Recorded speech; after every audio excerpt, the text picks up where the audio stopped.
Welcome. Thank you all for coming to this very special event celebrating Black History Month, titled The Moral Arc Toward Freedom, Lincoln, King, and the Emancipation Proclamation.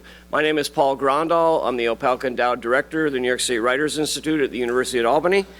And I'm here to welcome you, but I accepted this invitation at the last minute. Unfortunately, State Museum Director Mark Shamming, who was going to do these welcoming remarks, got called away at the last minute. He's going to slip in a little bit later in the evening, so you're stuck with me doing the welcome. So anyway, I do want to thank our co-sponsors for this evening. New York State Education Department's Office of Cultural Education, the Archives Partnership Trust, and the Writers Institute, and of course, the New York State Museum. Let's please give them all a round of applause. I'd like to mention that the State Museum has additional events and ongoing exhibits as part of its Black History Month programming, and please visit their website for those details.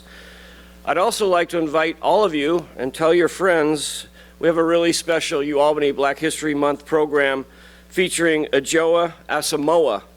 She's a leader in the struggle for racial equity and a civil rights activist who is co-creator of the Crown Coalition, which is leading the movement to make discrimination based on hairstyle illegal in all 50 states. And CROWN stands for Create a Respectful and Open World for Natural Hair. And it really is a battle, and she's be really interesting to hear. That takes place Tuesday, February 20th at 7 p.m., Campus Center Ballroom on our Uptown campus. It's free and open to all. We invite you to come hear her speak. Finally, I hope you've had the opportunity to experience up close this extraordinary opportunity and this, this document, the historical resonance, the power of that preliminary Emancipation Proclamation in Lincoln's own hand. It's on display here, which is a rare opportunity. We also hope you've been hearing and listening excerpts of Dr. Martin Luther King Jr.'s 26-minute speech in New York City in 1962 to celebrate the 100th anniversary of Lincoln's preliminary Emancipation Proclamation. In his speech, given at the invitation of Governor Nelson Rockefeller, Dr. King likened the document that we see here, which promised to free all slaves within the Confederate States on January 1st, 1863, if those states remained in rebellion against the United States for more than 100 days. We'll hear more about that in a minute, but Dr. King calls that document equal to the Declaration of Independence for its importance in the history of this republic. His recorded speech was found on a tape that sat undetected for 35 years in a box at the State Museum following a 1979 donation. But there's more. I want to tell you who made that amazing discovery. His name is Daniel Barker. He was working as an unpaid intern from UAlbany. Yeah. I'm very happy to say that Daniel earned his master's degree in information science studies from UAlbany in 2013. He now serves as a historian and the curator of Altamont's Archives and Museum. I'm also excited that our reigning New York State poet, Patricia Spears-Jones, we can give her a round of applause. She was selected by a panel of eminent poetry peers and inducted at our Writers Institute Albany Book Festival last fall. Some of you may have heard her speak. And she made the trip up from New York City to be with us this evening. And as a UAlbany alumnus, I'm very proud to point out we have two distinguished UAlbany alumnae featured on tonight's program. Faculty member Dr. Jennifer Burns and Dr. Jennifer Lemak. More than any, yes. She's the chief curator of history here at the State Museum, and more than anyone, she's responsible for this incredible exhibit and this opportunity tonight. So please welcome to the podium. She'll be our moderator, MC for this evening, Dr. Jennifer Lemak. Well, thank you all very much. It's such a treat to have everyone here. I'd like to just briefly talk about the exhibit. Like Paul mentioned, this is the preliminary Emancipation Proclamation in Abraham Lincoln's own hand. It is in the State Library's collection. It does not come out often, so every time it does, it is an exciting event in this building. And every time it comes out, I make it a point to come see it. And then exactly 100 years later, Dan found, our intern Dan found a speech. And I feel a little bad because I was the chief curator at the time, and we had a box of tapes, 400 tapes that were not digitized. So thankfully, Dan, listened to the tape and realized who it was. And that was exactly 10 years ago. It was in 2014. And as soon as word went out about that, all of a sudden NPR started calling us, the New York Times called us, and within about 3 hours, the King Institute called us, and we sent them a recording of the tape, and now it is kind of on the record that we have that. So we're thrilled that all of you are here. I'm thrilled that the state poet is here, and I'm thrilled that Jennifer Burns is here. So without further ado, Dr. Jennifer Burns will talk about the preliminary Emancipation Proclamation and put it into historical context. Good evening, everyone. Thank you for coming out tonight to do this. It's so very important. The first thing I want to say is I think it's really important that we're here for Black History Month, but I think this is also something that we need to start doing year-round, right? We don't want what we talk about during Black History Month to fall into the box like the tape and go forgotten for the other 11 months of the year.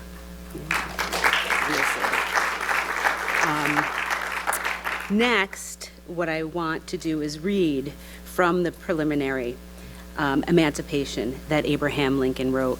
And the context I want to put it in is reminding us that when this was written in September of 1862, it was after the Civil War had began.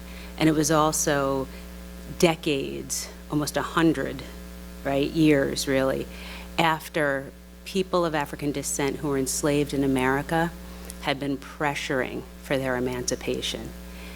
Right? We think of Lincoln as the great emancipator, and in many ways he was, but part of what is shaping what he finally did was the dedication and the tenacity of enslaved people and free Black people who were pushing and demanding and putting all kinds of pressures on their states, on enslavers, and on the federal government to make slavery abolished in the United States. So with that, from the preliminary Emancipation Proclamation, it starts with, by the President of the United States of America, a proclamation. I, Abraham Lincoln, President of the United States of America, and Commander-in-Chief of the Army and Navy thereof, do hereby proclaim and declare that hereafter, as heretofore, the war will be prosecuted for the object of practically restoring the constitutional relation between the United States and each of the states and the people thereof, in which states that relation is or may be suspended or disturbed. That is my purpose upon the next meeting of Congress to again recommend the adoption of a practical measure tendering pecuniary aid to the free acceptance or rejection of all slave states, so-called, the people whereof may not then be in rebellion against the United States, and which states, and may then have voluntarily adopted, or thereafter may voluntarily adopt, immediate or gradual abolitionment of slavery within their respective limits, and that the effort to colonize persons of African descent with their consent upon this continent or elsewhere with the previously obtained consent of the government existing there will be continued. And I say that because that's much of what he changes, because in some ways it also allowed people the wiggle room to continue to practice slavery, as we saw in the United States by another name. The next 2 paragraphs I would like to read and then conclude the thoughts. that on the first day of February in the year of our Lord, 1863, all persons held as slaves within any state or designated part of a state, the people whereof shall then be in rebellion against the United States, shall be then, thenceforward, and forever free. And the executive government of the United States, including the military and navy authority thereof, will recognize and maintain the freedom of such persons, and will do no act or acts to repress such persons or any of them in any efforts they may make for their actual freedom. That the executive will, on the first day of January, aforesaid, by proclamation, designate the states and parts of the states, if any, in which the people thereof respectively shall then be in rebellion against the United States, and the fact that any state or the people thereof shall, on that day, be free, in good faith, represented in the Congress of the United States, by members chosen thereof at elections wherein a majority of the language of the qualified voters of such states shall have participated, shall, in the absence of strong countervailing testimony, be deemed conclusive evidence that such state and the people thereof are not then in rebellion against the United States. With that, I think what's really, really important is that the final version of the Emancipation Proclamation that goes before Congress and that is finalized, which you can find on the Library of Congress webpage, it kind of reverts the order of things so that Lincoln announces who he is, or what he stands for, maybe I should put it, what he stands for later in the document. And I think that's really important, to really shift that focus as I began my talk with remembering that what Lincoln puts down on paper is really what many people of color who were free and enslaved had been demanding for decades. Thank you. Okay, so now we're going to fast forward 100 years, and we're in Albany, and as Paul will attest, it's politics as usual. So in the early 1960s, New York Governor Nelson Rockefeller had presidential aspirations. He was particularly interested in celebrating the centennial of the Emancipation Proclamation because the state had a large African American population, and a bonus was that the state owned that document right there. Rockefeller was a liberal Republican and a champion of civil rights, so he decided to use the centennial of the Civil War to get some national news coverage. One of his campaign strategies was to attack President Kennedy by taking a more liberal stand on civil rights and a more aggressive one on military strategies. Rockefeller decided that he and New York State would show the nation, especially the South, that the centennial of the eradication of slavery was a significant event. Word went forth from the governor's office that New York would be the leader commemorating the Emancipation Proclamation's anniversary, and the state-owned preliminary Emancipation Proclamation would be the centerpiece of that effort. Rockefeller and the Civil War Centennial Commission traveled the state. They traveled the preliminary emancipation across the state, and the marquee event was a dinner in New York City honoring the proclamation. At the same time, Dr. Martin Luther King was trying to use the centennial anniversary of the Emancipation Proclamation to push the country and the president towards civil rights. On May 17, 1962, Dr. King delivered a 64-page document to President Kennedy urging him to issue a second Emancipation Proclamation as an executive order outlawing segregation, just as President Lincoln had done with slavery a century earlier. President Kennedy could not come out too far on civil rights because he risked losing support in the South.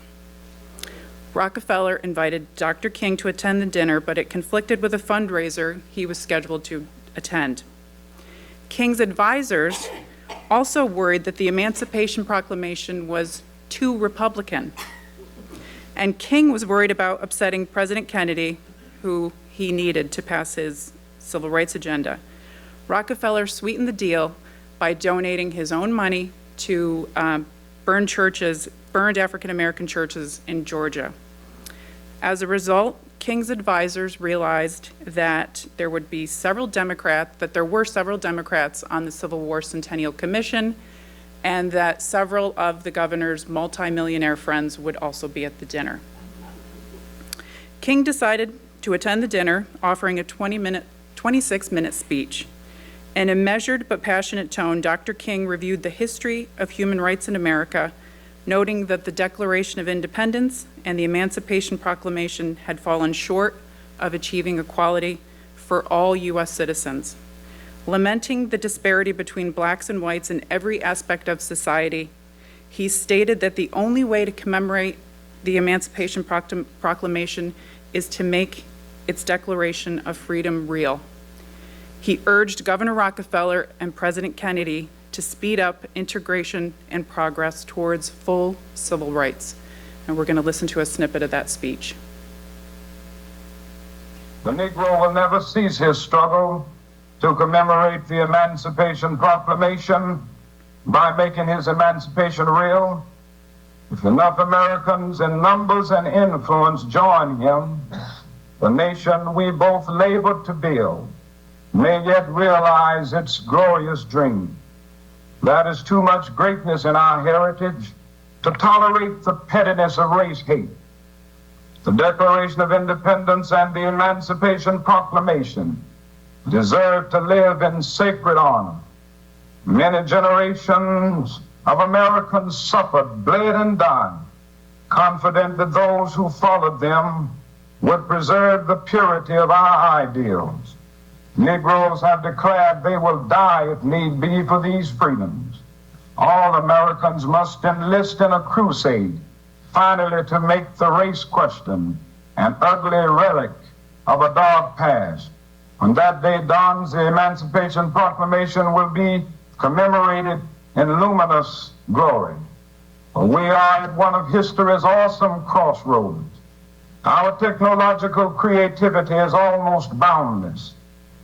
We can build machines that think. We can dot the landscape with houses and superhighways teeming with cars.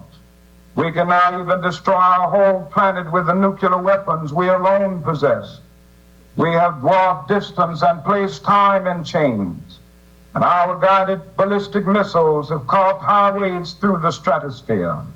In short, we have the capacity to rebuild our whole planet, filling it with luxury, or we are capable of destroying it totally. The shocking issue of our age is that no one can confidently say which we will do. Whether we will survive indeed depends upon whether we build moral values as fast and extensively as we construct material things. The struggle for civil rights is rooted in moral values. As we pursue our goals everywhere, everyone will benefit from the moral awakening our movement compels. We must all maintain faith in the future and believe that the American dream can and will become a reality. This is my faith. I know the dark days still lie ahead. Gigantic mountains of opposition will still stand before us. We will encounter new setbacks, and some will still have to suffer persecution. But Valley Forge was followed by Yorktown. The persecution of Christians in ancient Rome was efficient and thorough, and yet it resulted in total failure. That is something in this universe which justifies Carlyle in saying no lie can live forever. That is something in this universe which justifies William Cullen Bryant in saying, truth crushed to earth will rise again. And this is the faith that will carry us on. With this faith, we will be able to adjourn the councils of despair and bring new light into the dark chambers of pessimism. We will be able to transform the jangling discords of our nation into a beautiful symphony of brotherhood. This is a faith that will help us solve the problem. We have a long, long way to go before it is solved, but all of us can at least think of the fact that we have made some strides. And so I close by quoting the words of an old Negro slave preacher who didn't quite have his grammar right, but uttered words of great symbolic profundity. And they were uttered in the form of a prayer. Lord, we ain't what we ought to be. We ain't what we want to be. We ain't what we gonna be. But thank God, we ain't what we was. So before I turn the floor over to our main event, I just want to take a moment to acknowledge that we are on the eve of some very large historic commemorations, similar to Dr. King and Governor Rockefeller were. The 250th anniversary of the American Revolution is coming up in a couple of years, and the bicentennial of the abolition of slavery in New York State. So we should think about how we plan to commemorate these anniversaries and how we can use them to move society and history forward. So without further ado, it is my pleasure to introduce New York State poet Patricia Spears Jones. One of the things I want to think you should think about is something that Dr. Lemak said about the fact that all these people have been basically advocating for themselves prior to the Emancipation Proclamation. But there were things going on around the world. Many years ago, I read a book by T.J. Clark called The Absolute Bourgeoisie, Politics in France, 1848 to 1851, because I didn't know anything about it. It's an art history book. I thought, oh, this would be nice. I'll look at nice pictures and stuff, you know. Well, that's not what happened. Probably everybody here knows the work of Henri Daumier, the cartoonist. One of the things that he did was paint saltimbanques. They were the street performers. And this is where the politics comes in. One, here's the poem, Saltimbanque. There's a place of art in the city and society to art in different guises in its very public places, in the courts, and its suppression in the streets. And then this, and I printed this out, so part of it is not there, but here's the most important part. Suppose Daumier had behaved different, because he hid his paintings of the saltimbanques. He made a lot of money, you know, showing pictures of the bourgeoisie and others doing not so much nice things. What would his cartoons be? The fat-bellied bourgeois slimmer, the masses stepping into well-made shoes, or would he have, as he did in private, made more of the saltimbanques, street performers suppressed by order of the state? Were their songs too political, pornographic? Had their children not received instructions from the priest? Were their dancing dogs and wily monkeys better off burned? They literally took the carnival animals and burned them. Have we not enough water? Is there not enough air? Two, banners dirty and torn, fragmented song singes air. Why are the revolutions of 1848 present? Weapons in the hands of peasants, slave rebellions in the American South, the monarchy in crisis, plutocrats measure their new power in guilt, silk, and velocity. So I wrote that to kind of talk a little bit, many, many years ago, about change and about what it means, and also about Dr. King. And so part of it's a long poem, so I'm not going to read the whole thing, but here's the last three of them. In 1968, there were student rebellions around the world. The one that most people know about visually was in Paris, right? And one of the phrases they used was "Sous la bave, la plage," under the pavement, the beach. 5. Sous la paves, la plage, songs of freedom scorch parched throats. Workers and students defy enforced alienation. Rise together, spray police with pamphlets, curses on the very paving stones that once were danced upon by the saltimbanques, their children and trained beasts, while an ocean away under an image of an ever-defiant Che, intellectuals, idealists, the disaffected rallied across a hemisphere. In the mountains of Central America, poets purged themselves in clear, cold streams, debated desire, and learned to shoot. Sur la pave, la plage. 6. On a road to Biafra, in the slums of Manila, on the back streets of Kingston, inside the chain-linked lawns of South Los Angeles, people make a song, new song, riot song. As a stockpile of promises collapses the shanty towns, miners' camps, the migrant workers' buses traveling north from Florida, seats sticky with overripe oranges, under the pavement, the beach, under a stockpile of rotting promises, human stench, bodies gunned down in daylight in Manila, Mexico City, Memphis, Tennessee, cameras chasing children, grabbing a solid taste of fire. And earlier that year, Soviet tanks pressed against the Prague Spring, a winter storm drowning flowers. 7. Martin King sat bleeding in a Birmingham jail. He worked his mind along the sacred stations of the cross and found, if not solace, then the tattered cloth called dignity, as he prayed for the souls of his jailers. Tracing Alabama dust, his cross just heavy enough to bear. Word could have been miracle, joy, power. It was likely to have been song, people, or alone. He made in private a face mimicking the fat, snuff-dipping guards, clown face turned toward jail floor dust.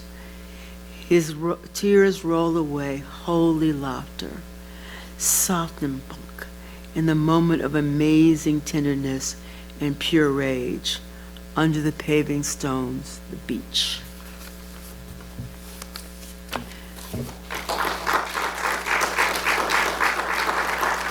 We're living in a very difficult time.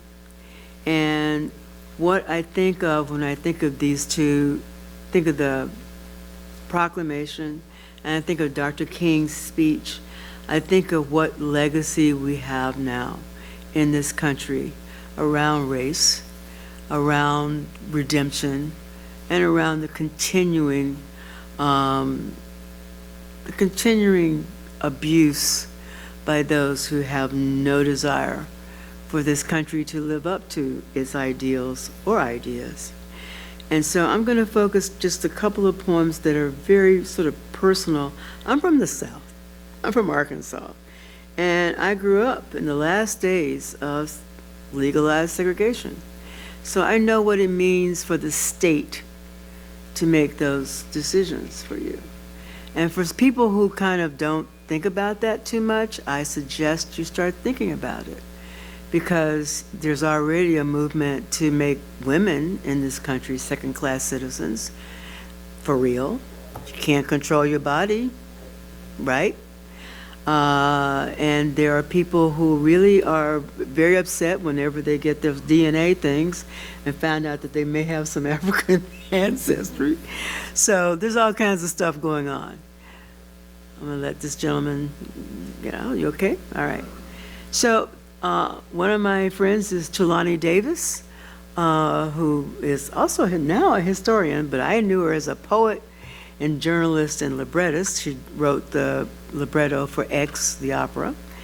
And she's from the famous Davis clan. The Mississippi Davises moved out into her uncle, was the guy who basically created the English department at Howard University. Her cousin is a famous composer. His father started the African American Studies department at Yale. I mean, it's like, they're like the smart people that you really didn't like very much. But she was like, she liked jazz and party, and so we had some good times back in the 70s, so we won't go in there. But she also wrote a book about her Confederate kinfolk, because she wanted to see, well, who were the white people in my family? I know the black folks. Who were the white people? And I thought that was really brave of her, because we don't talk about the fact that, if you've been in this country for 6, 7, 8 generations, you're mixed in one way or another. And one of the things that kept happening in this country was the kind of anti-miscegenation stuff, and which, of course, made race and sex and gender a powder keg and allowed a lot of people to die. Cousins. And this is for Tulani Davis. What genes we carry, this making of Americans, the strands and strains of clashing clans, dishonored kinfolk. Dahomey meets Wales meets Cherokee nation consider. A gentle shade or brown slant of eye, the high planes of cheekbones or a lightness of skin tone, a troubling and doubling of the tribal flourishing. Of course, some pass strange across this strata, desperate.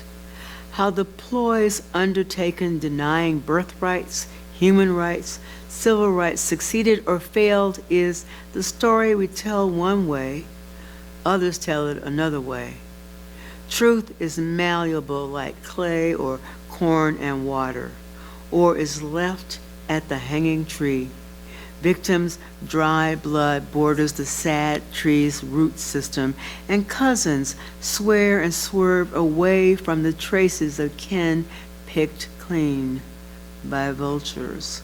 Kin cut names from their tongues, burn names in the wood stove, throw names into the river, forget the strands that link them blue-eyed and blonde back to Africa. Generations give no never mind as the tumult of change rumbles around them. Yet there is always one who keeps the shame or the blame near to her mind's measure. Deathbed confessions or attics, messy furnishings, diaries unlocked and threads of hair touched again. Who was kissed? Here and when? Who grabbed the girl and made her pregnant? Who walked away when her father was lynched? Who snatched whose land? Who took it back? Those bright greetings on Sunday mornings, pastor to pastor, congregation to congregation, singing the same hymns but in different measures. How these cousins, many times removed, walk away from one another, full of mystery, full of fear.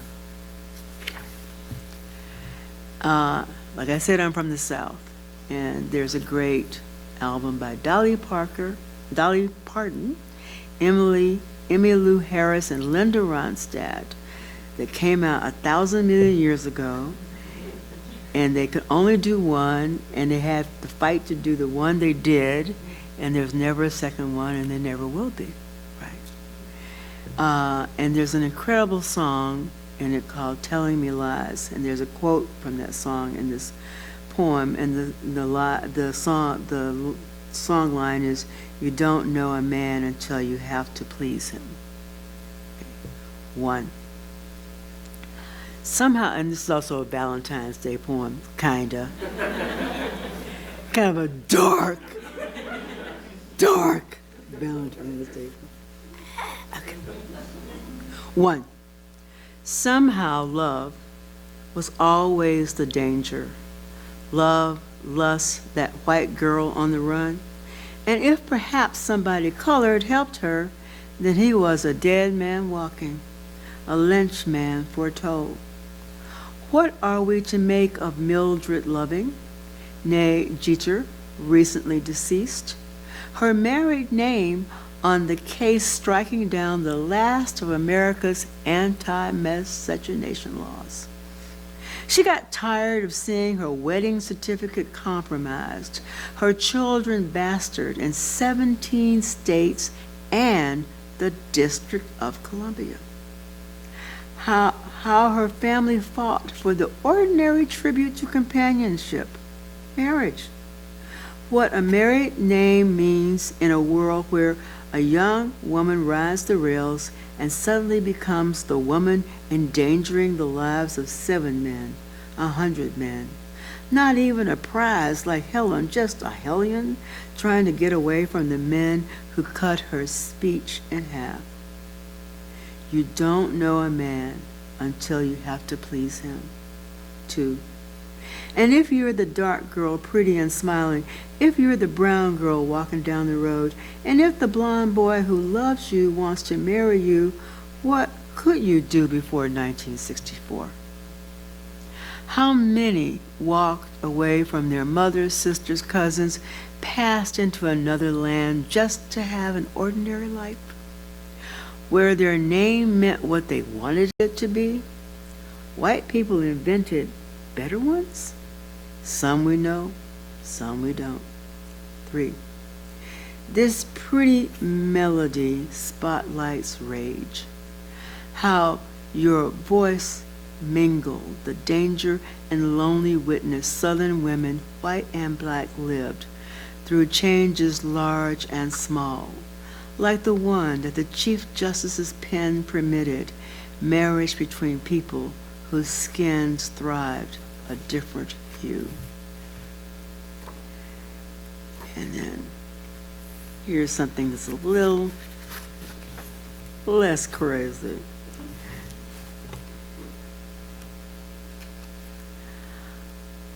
I live in Brooklyn, and I like living in Brooklyn. It has its own moments of everything. And I'm going to end with something that's joyful, kinda not. Because this is America, where some things like Kansas City Chiefs win Super Bowl and everybody's happy. And I was in Kansas City when it happened. And grown men were jumping up. You know how grown men get when it gets to football? Yeah. And there was a car parade, and people were honking their horns, and by midnight it was quiet as a lamb. And then 2 days later, some idiot with a gun kills people. So everything about America is a little tiny messed up. But this is a place where all kinds of dreams can take place. Mermaid and surf. So when you come to Coney Island this summer, just remember this poem. I have a feeling that both Dr. King and Abraham Lincoln might have liked Coney Island. Maybe Dr. King better. Okay. He liked to party, I think. All right. Mermaid and surf. And it is about the American dream, something that started with all this conversation around change and around liberty and around not allowing someone else to own your body. Mermaid and surf. Looking at the modest buildings on Mermaid Avenue, the signs chatter English, Spanish, sort of Chinese, as the bright sun's cracked rays splash walls and windows. You see that Mermaid is where locals go to pray at a shrine offering solace and recovery, buy mangoes and apples and chicken, or get their hair done by African women all the way from Timbuktu. Surf Avenue is the boundary between neighborhood and fun seekers. Noise and trophies and candy, beaches, bikinis, and beer. There, we spy the secret psychic shack. She's not there to offer solace in the name of a soulmate desired, but she does not need to tell us about death, which is everywhere. Hear it in the shouts of riders from the top of looping rides, in the Atlantic's dark waves, and the cut flesh and burned hands of fried cooks come for the American dream, but lately riding the night's angry mares. Thank you.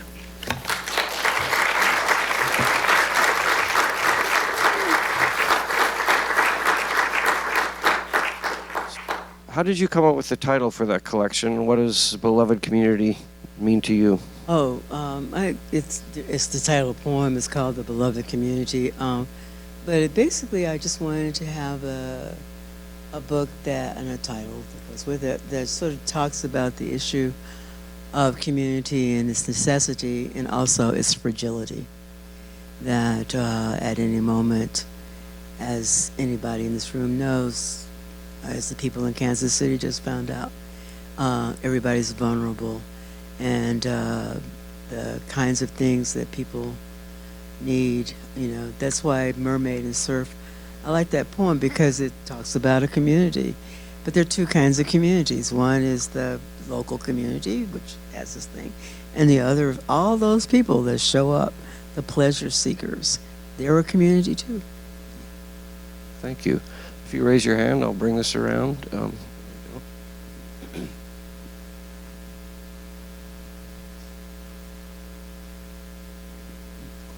Since the Emancipation Proclamation only freed slaves in the rebelling states, can we conclude that it was, though the effect was humanitarian, but can we conclude that it was more a military strategy than a humanitarian gesture? He starts right with the softball questions. Does Dr. Easy Byrne? one. We can always count on Willie for giving us a great question. So yes, this is a military strategy. That's how I see it. Before the preliminary emancipation was drafted, the Battle of Antietam had just happened, right? So what Lincoln was doing was trying to make sure that the border states, like Kentucky at the time, Delaware, Maryland, Missouri, would not leave the Union and join the Confederacy, which would have given them an additional might in the war that the Union was losing, frankly, right? So it is a military strategy in that sense. However, I think when we consider people of the past, we have to think about them as whole people, and whole people evolve differently, right? So it's not that Lincoln is the great white savior as much as he is a man who's willing to progress, right? He's willing to do some moving along. And by that point, Frederick Douglass, Henry Highland Garnett, Sojourner Truth, and others had been in his ear. And even in this area, black men had been meeting in convention and demanding that not only would enslaved people be free, but that enslaved and free black people would be able to fight in the military, right? To demonstrate the kind of citizenship that they were demanding they be seen worthy of, because they knew they were. So the short and long is, yeah, it is partially a military strategy to appease the situation and not make it worse, but it's also a really brave step, because those border states could have still beat feet, and it would have had a tremendous impact on how the war continued on, leaving the Union weaker if they did. I also say something. One of the things in Dr. King's speech that he mentions is Longfellow, Henry Wadsworth Longfellow, who was a major abolitionist, who wrote about seeing the 54th Regiment when they were marching across Boston. And he went back home and said what a wild and strange experience this will be. This is like literally he was saying, this is going to disrupt the narrative. And it did, because all of a sudden all these black people were they had guns in their hands, and they were fighting for their lives. And had not happened before. So yes, it's a military strategy, but that's a psychological one too. Thank you. Dr. Lemak, do you want to add anything? Yes, and you just mentioned the Massachusetts 54th, and it reminded me of a collection that's here in the museum and shared jointly by the State Library. There was a gentleman named Bromley Hoke who lived in Canajoharie, and as soon as African Americans were allowed to enlist, there was no New York regiment at that time for him to enlist, so he actually travels to Massachusetts to enlist from Canajoharie. And in the library collection, they have some of his ribbons, including a Massachusetts 54th ribbon and his Grand Army of the Republic ribbons from after the war, because he was so proud of his service. But it's a great story that the determination to enlist was there so much that he went east to Massachusetts to do so. Yeah, this is that is a major story. Okay. Dr. Burns touched on this briefly, but I don't think the preliminary Emancipation Proclamation included this, but I may be wrong. I probably am. But in the main version of the Emancipation Proclamation, towards the end, not only did freeing the slaves enrage all the white Confederates in the South, but the part that I think, and you can correct me if I'm wrong, that really enraged them, and you touched on this, that one, slaves were now allowed to fight in the U.S. military, and there's another sentence or so where it says that if anyone tries to hinder a slave attaining his freedom, he has a right to resist. And I was wondering if you might, that I think was what really infuriated many in the South. Thank you. I think to add to that, because what essentially that does is it nullifies the Fugitive Slave Act, right? It's not just the ownership of the individual, but that other people were called upon by federal law with the Fugitive Slave Act, and two of them, that people who were enslaved had to be returned, right, to their owners. So with that right there, that is sort of another one of those first steps in saying, no, nobody has to assist you, and the person has the right to resist your effort to take them back. So it infuriates them, but also by this time in 1862 going into 1863, there were loose places where some of the generals in the South were already using enslaved people, and that's where you get the contraband, right, that they were contraband because there hadn't been legislation yet to make them free or to have them be part of the conscription, where the U.S. Army could take them as property and still allow them to sort of fight or labor until you get to the Emancipation Proclamation. So it's all these steps that are happening within like a 15-month period that is changing very rapidly the law, but also because of the pressure of enslaved people to go to the Union Army, and because of free black people pushing so hard to say there has to be more here. We will, in the North, which is also going to, incite some of this anger and riot in the South, is that you have free black men that couldn't be touched before, who are now in the South too, right? So it's one thing that it's your enslaved person who's resisting you, and now the government, it says they have the right to resist you. It's also free black men who are coming in and say, you know what, we're here too, right? And so I think it's wrapping our brains around the fact that there's these two different legal statuses when it comes to enslaved and free black men. And then there's the perception of white Confederates and even some white Northerners who are their generals and commanding officers who see what's happening with these black men as insurrection.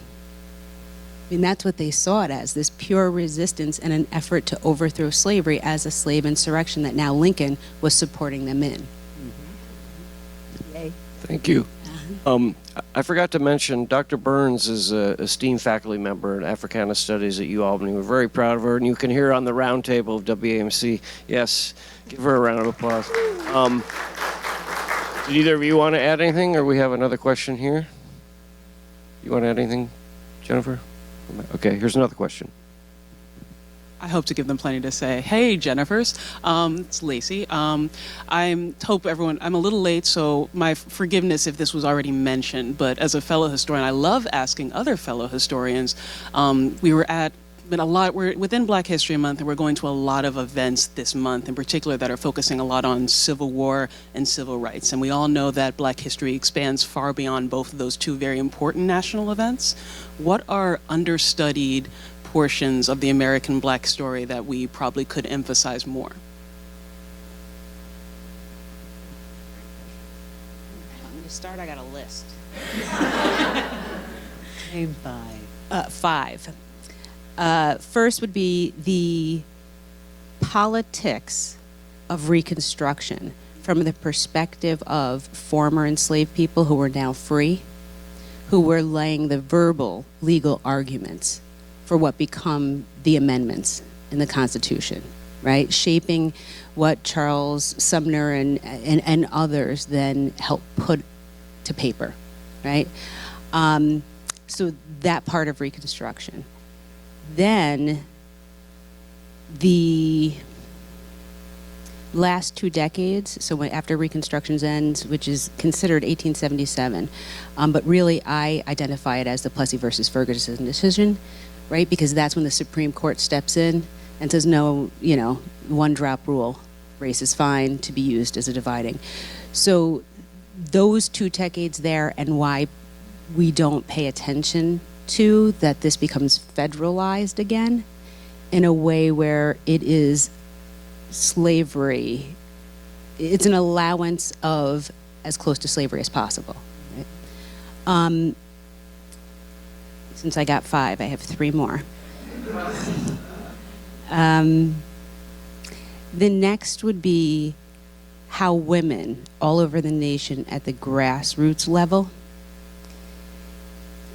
try to control their bodies against the violent assaults that took place. So an Ida B. Wells focus, but instead of on the men who were lynched, on the women who deal with sexual assault at the local level, and that kind of economic and physical and emotional intimidation.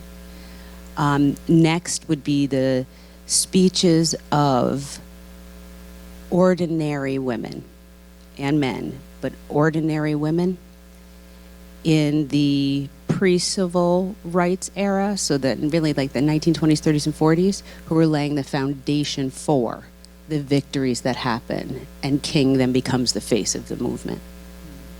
And then I'll just go with 4.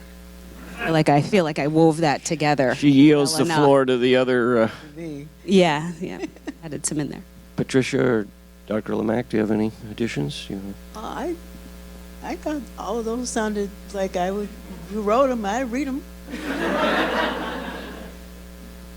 Well, Lacey, this is probably an easy one, and I know there are some folks in the audience that already know what I'm going to say, and that's the Great Migration to New York State, and specifically Albany, because it made such an impact locally, but also statewide. Even when my kids go to school and they have African-American friends, I'll start talking to their parents, and I'm like, well, where are you guys from? And, more than half the time, they're like, oh, well, I'm from South Carolina or the South. If they say Mississippi, forget about it, because then we have a full-blown conversation.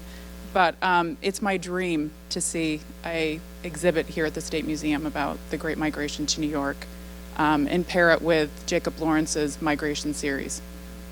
So hopefully someday you can all come back and see that. But We're going to hold you to that. That would be that. really interesting. One of the things that I would suggest extending that to Buffalo, because both Lucille Clifton and Ishmael Reed grew up in Buffalo, New York. And 2 of the preeminent Ishmael is still alive, amazing. Miss Clifton left us in 2013. But they talk about Buffalo, I mean, and you get a sense of all these people who had come north there. I did the opening poem in my book is basically the poem that I had to write for the Museum of Modern Art's exhibition of the full migration series. You can go online and see it. All right, and I think, but what I would extend that to is to really, since I'm a poet, you know, is to extend that and really talk about what were the creative output of these people, because we talk a lot about the lawyers and doctors and factory, but people don't talk about the artists. And clearly, all of these communities were strong enough, vibrant enough to allow for a whole lot of poets and musicians and other people to thrive. So, Can I add my last one now? oh, Because it goes along with what you're saying. You know, two of the issues that have really outlasted so much of, or continued to say perpetuated when it comes to race, are economic injustice and police brutality. And one of the things that fascinates me that we don't talk enough about are the communities that people migrated into during the Great Migration across the nation, but how they created poor people's campaigns. And they were interracial, and a lot of them had a huge arts movement development within them, or artists who were part of that movement, and how that got snuffed out. So we're still dealing with it today. So that would be my fifth. and in my book, I have actually a poem that's about Fred Hampton, because I don't know how many people in this room know who Fred Hampton was, but because he didn't live long enough to, but he was one of those kind of almost,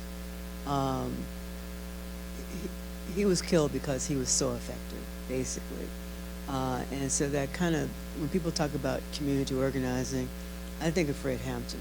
I don't think of a Barack Obama, I think of Fred Hampton, because he was the person that could actually, out of a very essential idea of blackness, bring in all other people. Indigenous people, white people, Latinos, everybody in Chicago, which was one of the most hyper-segregated places on the planet. And I live in New York City, which is a hyper-segregated city. So this is something else people ought to be talking about. So, sorry, I'm not even a historian. And you know, what can I say? I'm a poet, we want to know everything. So, but I think all of those ideas would be fabulous. Thank you. Who else? We have time for a few more questions. Yes.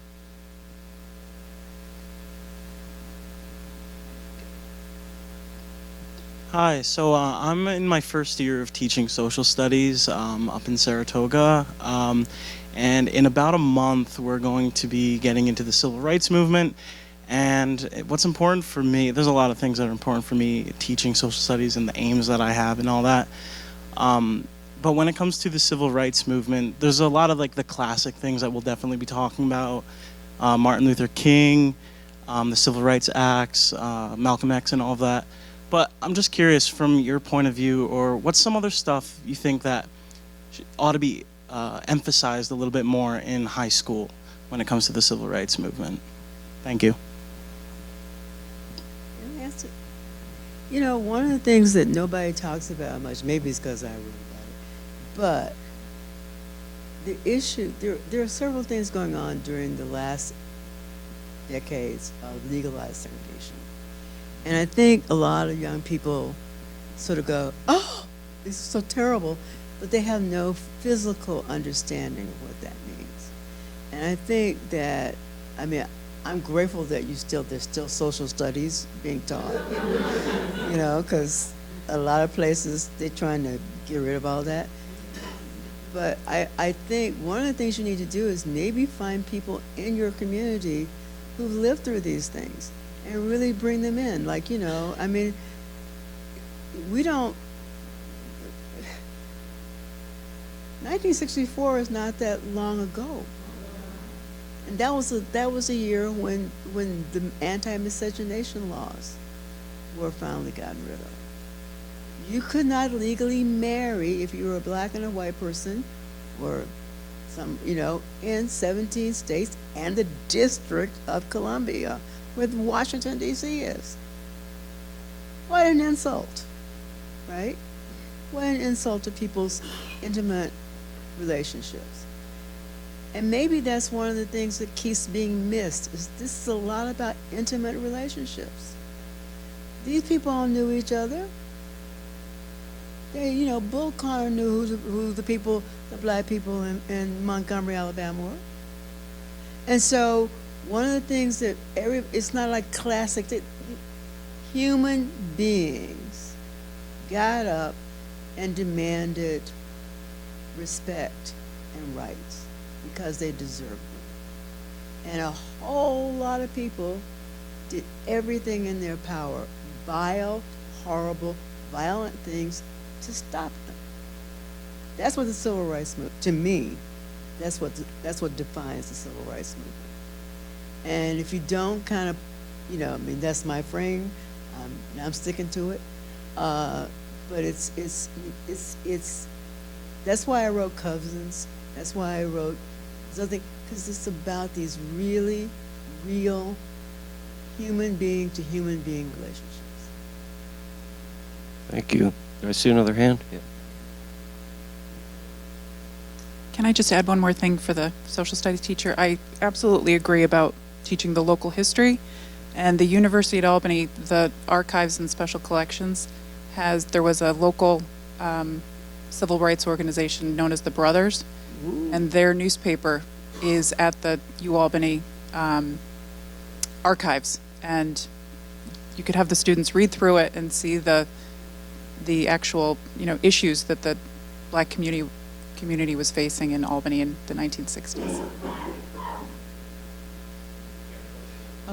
Thank you so much, all of you. I really appreciate.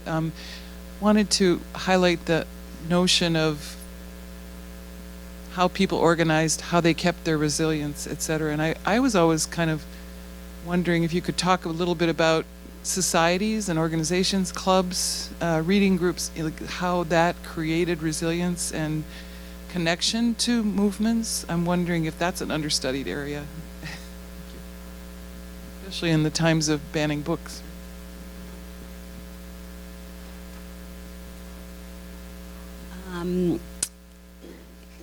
I think that right now we are in another moral dilemma, in that sometimes we mistake the using social media as a way to create an intimate community, and it's not an intimate community. And so I think part of what we need to do is to start getting back to where we're finding common interests or interests that are challenging us that we don't maybe know so much about, and start to get out there and engage again with people in different places in order to have those kind of conversations that people in the past had, right? Where they were in the same places because you couldn't get on your phone and relocate yourself to someplace else from your chair. So I think book clubs are good. They've gone all the way back in American history to the literary societies, in particular in black communities. They used newspapers, they used books. Some people could not read, but were still there, so they got the ideas and could talk about them. Literacy does not mean ignorance all the time, and I think we need to make sure that we remember that about people. And then I think the other thing to do is begin to connect, like the social studies teacher, with others around the community that is bringing students into contact with people around issues, because then they can go get engaged in different activist groups or in different organizations, and they have a person and a face and a conversation already kind of underway, where they have the language to use and to feel empowered if they go do that.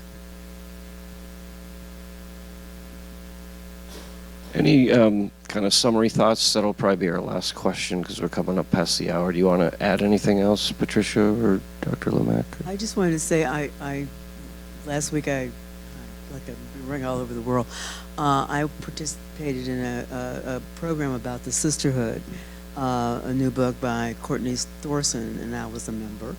I was a puppy at that time, which was just it was a group of black women who met monthly, and it was activist, and it was also in a way it had issues, but there are some really interesting things about, if you read the book, there's some really interesting things about what a very short-lived but very dynamic organization that, fell apart near the end, and then really fell apart, but what it could do in terms of legacy. Because part of what I feel like everybody in this room is, we are all living the legacy of the Emancipation Proclamation, and in one way or another, and that's a powerful thing to think about, that, and I also like the fact that when Dr. King was talking about this, he also talked about the Declaration of Independence, and I just kept hearing echoes of Frederick Douglass in this, and because Douglas's July 4th speech is like famous for really good reasons, and I just think we need to always remember that we have an intellectual foundation from which we can think about the things that are bedeviling us now, because they are really, or as my mama would say, the devil is working, and so we need to really kind of honor the fact that this language is here, that it can be discussed and researched and commented on and